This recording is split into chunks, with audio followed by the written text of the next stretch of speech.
Bonjour à tous. C'est la première fois que je présente et c'est ma première année à la Fondation.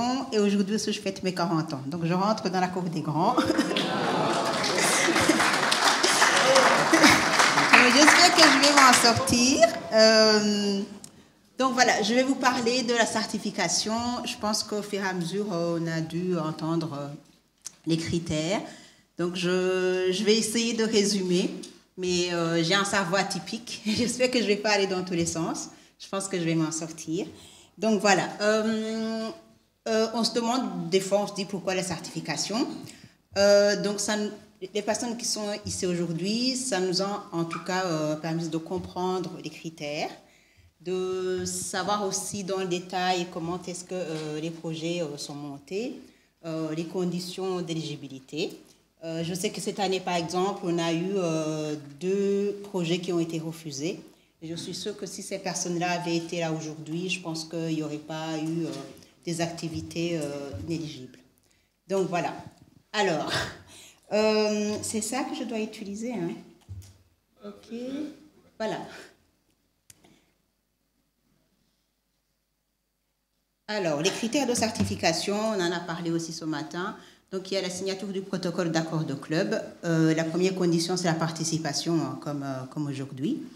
Alors, signature du protocole d'accord de club, je vais essayer un peu d'aller dans le détail pour que vous puissiez un peu... parce que je sais que, par exemple, dans notre club, ça avait posé problème cette année, parce que même si on signe, on sait que tout le monde, à un moment, va devenir président. C'est ça le principe au sein du Rotary. Mais des fois, on n'a pas pu lire ou bien on ne comprend pas. Par exemple, la personne qui menait le projet cette année, c'est un banquier et je peux vous assurer que le plan financier, on ne comprenait pas grand-chose quand il faisait le rapport. Donc, pour alors la signature...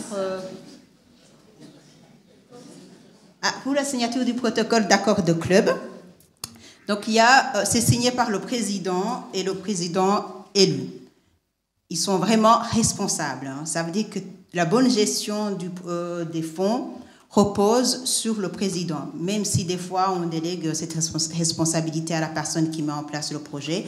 Mais c'est d'abord le président. S'il y a un problème, on va toujours s'adresser au président et au président élu. C'est eux qui vont signer la signature du protocole d'accord. Alors, le premier point, c'est les responsabilités. Alors, les responsabilités des dirigeants, donc comme je disais, c'est le président.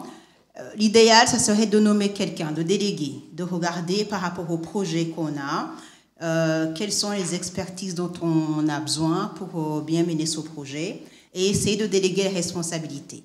Demander aux gens, par exemple, si, comme disait tout à l'heure Brigitte, qui menait un projet dans le secteur agricole, ils ont été obligés d'aller demander dans un autre club s'il y avait quelqu'un qui s'y connaissait, avec des agriculteurs, pour bien mener le projet.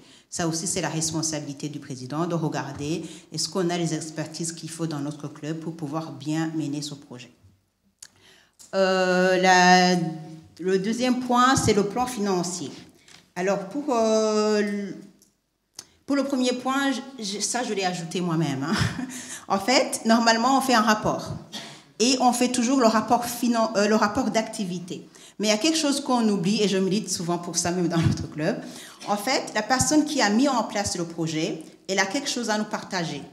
Si on essayait de faire aussi le rapport de capitalisation d'expérience, ça nous permettrait de connaître les bonnes pratiques, les erreurs commises, les problèmes aussi qu'on a dû rencontrer et comment on les a surmontés. Et ça permet alors aux autres personnes qui vont mettre en place des projets de pouvoir s'y référer et de se dire, voilà, ça, je n'ai pas le droit de le faire, ça, je n'ai pas le droit de le faire, et si je fais, au moins, j'ai quelqu'un qui pourra m'aider. Pour le plan financier, donc on doit vraiment dresser le dossier complet, des activités, des dépenses, avec des justificatifs. Et ça nous permet de mieux élaborer le rapport. Et comme je disais tout à l'heure, il faut que ça soit clair et pour que tout le monde puisse comprendre. Comme je disais, notre banquier, on ne comprenait rien. Donc, il faut que ça soit clair pour que tout le monde puisse comprendre.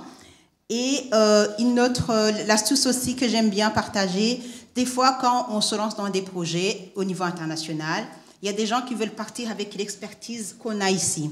Sauf que non seulement ça coûte de l'argent, parce que c'est beaucoup d'argent de partir avec des chercheurs d'ici, alors que si on a une expertise locale, on peut l'exploiter. En tout cas, pour cette année, pour notre projet, on s'est lancé et ça a donné de bons fruits parce qu'on a pu trouver des gens qui maîtrisaient bien le sujet et qui ont pu nous aider à moindre coût. Pour les comptes bancaires, il faut, comme on l'a dit tout à l'heure, il faut que ça soit un code dédié. Il faut qu'il y ait 2 signataires pour le compte. Il ne faut pas que ça soit un compte rémunéré. Et si c'est le cas, il faut que ça soit un faible taux. Et il faut aussi que cet argent soit comptabilisé à la fin pour que l'argent soit utilisé pour une activité éligible. Et si ce n'est pas utilisé, l'argent va être versé à la fondation. Alors, pour le point rapport sur l'utilisation des fonds, comme je disais, il faut qu'il y ait un rapport. Hein, c'est de l'argent. Et il faut justifier comment l'argent a été utilisé. Et il ne faut pas attendre la fin pour qu'il y ait un rapport. Il faut que régulièrement, on puisse mettre à jour des documents qui vont nous permettre d'élaborer les rapports. Mais le rapport aussi se fait dans les 12 mois qui suivent le premier versement, après tous les 12 mois, parce qu'il y a des projets qui sont sur plusieurs années. Et après, le rapport final, c'est dans les 2 mois de la fin du projet. Alors, pour signalement d'utilisation frauduleuse, donc s'il y a s'il y a eu une mauvaise utilisation des fonds, il ne faut pas non plus hésiter à le dire. Il faut en informer. Il faut informer le district et le district va informer la fondation.